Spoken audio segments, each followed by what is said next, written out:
Hey everyone and welcome to Storytime. My name is Jake and today we are going to be looking at the subreddit r/talesfromtechsupport, where people who work in IT and other computer related jobs tell us their best and craziest stories they've had while on the job.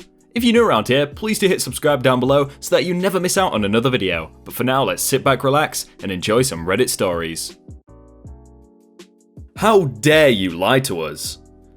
I work in information security. We had a customer who were deploying a whole new network security infrastructure.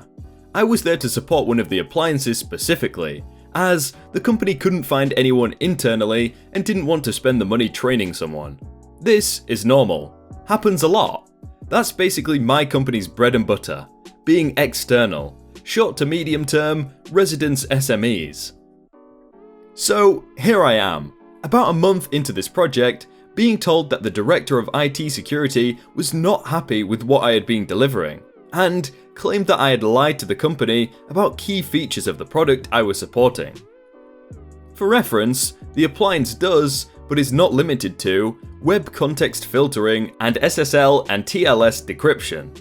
It is important to note that this means that it can block content that comes, or is downloaded from, this distinction, though technically unnecessary, is important in a second, from HTTPS websites. I am called into a meeting with the Director of Network Security, a couple people with VP in their job titles, and the POCs that I've been working with at the company, along with a sales engineer from the vendor of the appliance. For context, it's kind of like you're called to the principal's office, and the superintendent for the school district, your teacher, and the people who make your textbooks are there. The director immediately starts going off about the fact that this product doesn't do what it's advertised to do, and that the vendor has lied to them, and so has the SME that was brought in, yours truly. Specifically, he said that the appliance I was supporting could not possibly block or even detect downloaded content. Remember, this is specifically what it's designed to do. Why can't it do this? It only decrypts HTTPS. The room was silent for a solid 10 seconds. The director had just said, unequivocally, that it couldn't do something because it can do one of the necessary steps for doing that thing. For you non-technical folks, that's like saying, this oven cannot bake a cake because it heats up. Literally nonsense. The sales engineer, who is one of the best, most intelligent people I've ever had the privilege to work with, calmly asked the director to explain what he meant. The director responded with the words, "Are you stupid?" I went off. No, I didn't yell and scream and do everything that everyone fantasizes about, but I asked, in probably the most professional but least friendly way possible, if director could explain to us how he thinks the process of web filtering happens within the context of encrypted traffic. He got things wrong, to say the least, but it all culminated in his saying, "And then the browser uses FTP to download the content from the website, and the appliance doesn't scan FTP. Not only is that statement wrong, you download things from websites using HTTP, whether or not it's encrypted. This is why URLs on the web invariably start with HTTP. He's also incorrect. The appliance can actually apply policy, scan, and block FTP traffic. Again, for the non-technical of you, he essentially said, this oven cannot bake a cake because it can only bake cookies. Now it was my turn to be as professional as I possibly could. I explained that this was not how the process worked at all, and that, although irrelevant to the conversation, since you don't use FTP at all, the appliance did actually have that capability.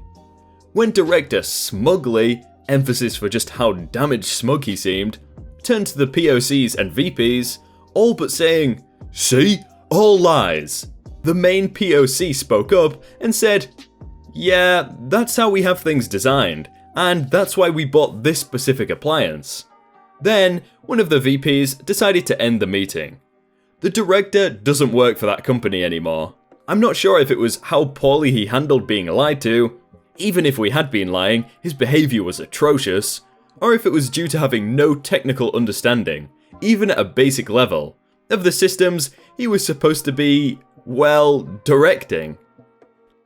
I really like this poster because of those inline comments where he's saying things like the non-technical terms like the cookies, and it's also kind of making me hungry.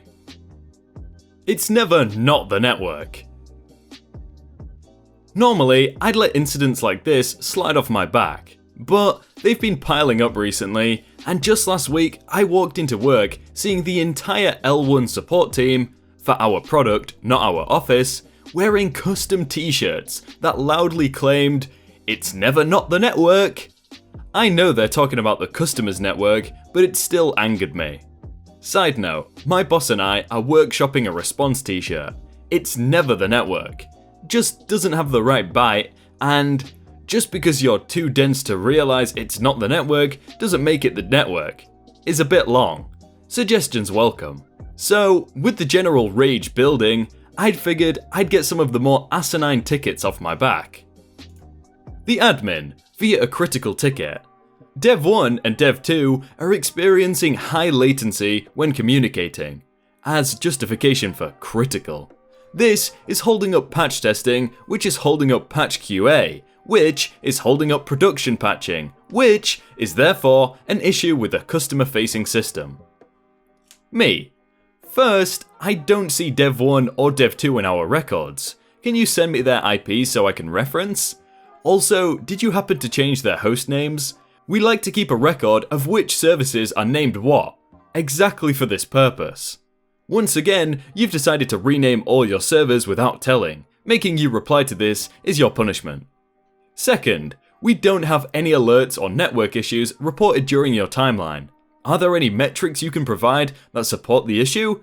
These would help us narrow the issue down. I don't believe you, prove it. Finally, this problem does not meet the criteria for a critical ticket. I've reset it to trivial as per the guidelines here, and on the ticket submission page. If you think that is incorrect or need it elevated, please email my supervisor and he can look into modifying the criteria. Please be aware that critical tickets wake up key staff members during off hours, and so should be submitted only with great care. You knew this was a minor ticket because you make this mistake every time. As punishment, I'm demoting you to trivial and our longest SLA. Attached is the graph of communication. See the peaks at time and time. No IPs, no comment on ticket priority. Thanks for the information. I have some new questions. First, I need to see those IPs. I looked at the graph and I only see a chart of I/O versus time. Your virtual machines use ISCSI storage, so the ability to burst I/O is actually a sign that the network is working well. Can you elaborate on what problems you are having? Here are the IPs. The problem is that the network drops, causing the servers to have to replicate to the new master. This is killing the CPO. Thanks. I checked those IPs and updated our hostname records. How are you replicating data if you say the network is dropping? Again, do you have any metrics to show the network issues? I've checked your host's switch ports and we don't see any serious traffic over the last few days, nor any drops, so everything looks good. I've also roped in the virtual machine team to take a look at the specific performance of your boxes. As development VMs, they are unlikely to have much in the way of excess resources, so you should expect a CPU-intensive process to cause the performance issues. Again, any network metrics would be very appreciated because we're seeing nothing over here. Basically, BS. Then, the virtual machine admin, my hero. I've checked those virtual machines. It looks like the CPU spike precedes the network spike by about 15 seconds. It looks like some CPU process caused the master's health to drop, and the network spikes are just the failover traffic. If you want, we can look at allocating you some additional resources, but you question that both the virtual machines live on the same host, so there aren't many development boxes we can relocate you to. Then, there's radio silence from the DB admin. Does that sound correct, DB admin? More radio silence. Ticket closed. Ticket number 2. Help desk. Hey, I need this port forwarded to the DMZ. Which port? And what do you mean by forwarded to the DMZ? We have a DMZ switch. Do you need a port activated there? If so, please note that we need security approval for any public-facing services. We would also need a request for an NAT forward and allowed ports for your particular service, or a similar service we can template from. That's not how it works. That's not how any of this works. This port. They include a photo of an entire switch, a switch that looks suspiciously like one in our office, not the DC where the DMZ is. First, we don't have a DMZ at the office, so I still need some more details about what you actually want. Second, if this switch is involved, I need you to specify which port, not just a photo of the entire switch. I tried calling your extension, but there was no response. If you want to talk through this, please call me when you are free. The help desk, 3 days later. I guess I need a public IP.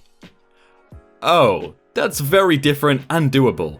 Please forward this ticket to security with the name, port, and purpose of your service. As soon as they approve, I'll issue you a public IP. Ticket number 3. Super VIP user for reasons. Critical ticket. I can't access the wiki from the office. Fix. I can't replicate this issue, nor can anyone else on my floor, so it's obviously something odd about your location or connection. Can you answer a few questions for me? What floor are you on? Are you wired or wireless? Are you using a VPN 1 or VPN 2? I'm on floor 1. I'm plugged into the projector. Okay, I'm on floor 1 too. That's odd. So, no VPNs? Do me a favor and go to whatsmyip.com and reply with your IP, please. We NAT our guest, BYOD, and private networks out different public IPs. So this is a quick way to get wireless users to self-identify without having them lie about not taking the time to authenticate on the bring your own device network. No, I don't use VPNs. The website says this IP. That's not one of our IPs. What office did you say you were in again? I'm in this city. Same here.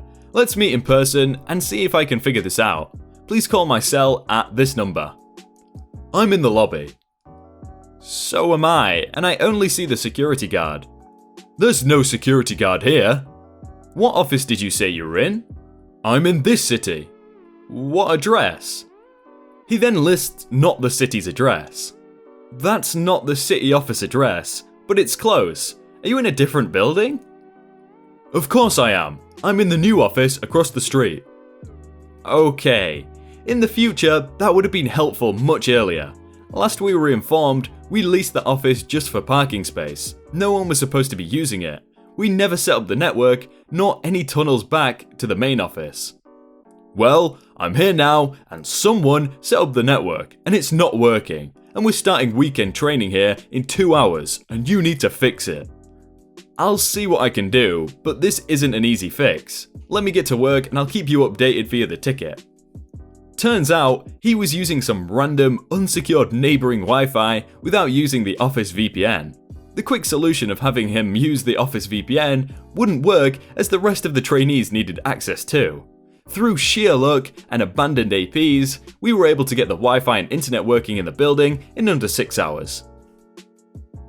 Hey everyone, I hope you all had a really good day and that you enjoyed that video. If you want to check out some other videos, then click on screen right now or check out the playlist down below. If you enjoyed that video, then please do leave a like. And if you want to submit your own stories, then you can do so by joining the Discord in the top link in the description. But thank you so much for watching and I will see you very soon.